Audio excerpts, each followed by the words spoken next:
দেখাই, মালিশ, দাঁতের পোকা ফেলাই, সাপের খেলা দেখাই, মালিশ, সাপের খেলা দেখাই, মালিশ, সাপের খেলা, আমি মালিশ, মালিশ, আমি মালিশ, নইলে যাব কিন্তু তাড়াতাড়ি আসেন মালিশ।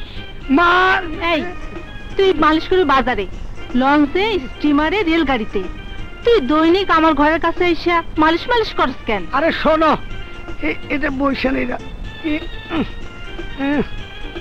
মালিশ করা আমার ব্যবসা, কে করাবে আমি জানি নাকি?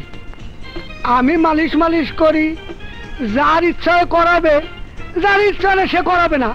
আমার স্বামী নাই তুমি জানো? হ্যাঁ জানি। এ বাড়িতে কোনো পুরুষ লোক নাই তাও তুমি জানো? হ্যাঁ জানি। তাই তুমি কারে মালিশ করার জন্য এইখানে মালিশ মালিশ করো? ও আচ্ছা ঠিক আছে, ধরো তো আমার একটু,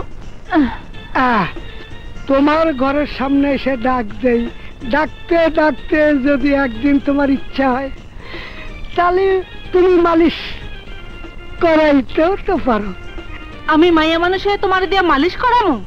আর না হয় বিয়ে শাদী কইরেই তোমারে মালিশ করলাম। এই দিলাম বেজতি করো না।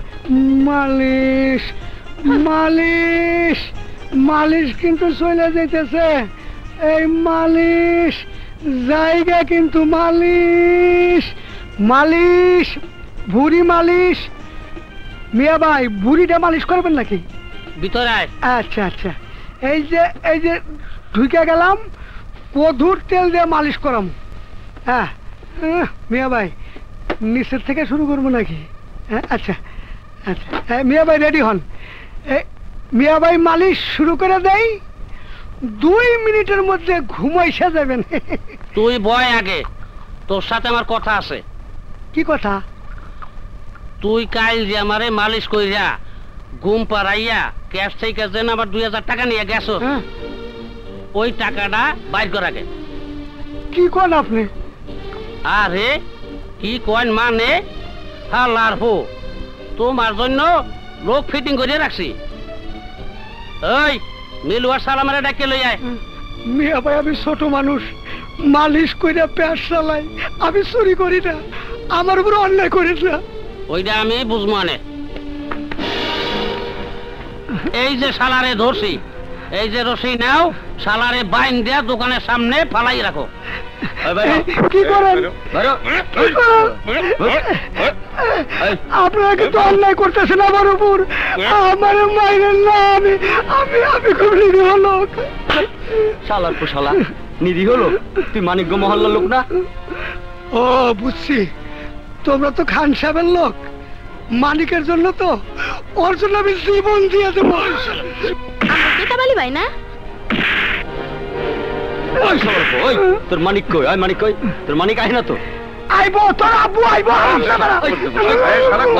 মানিক ভাই, ও মানিক ভাই, মানিক ভাই কেতাবালি ভাইরে দোকানের সামনে বাইন্দা মারতাছে। কোথায়? চানমিয়ার দোকানে। চল।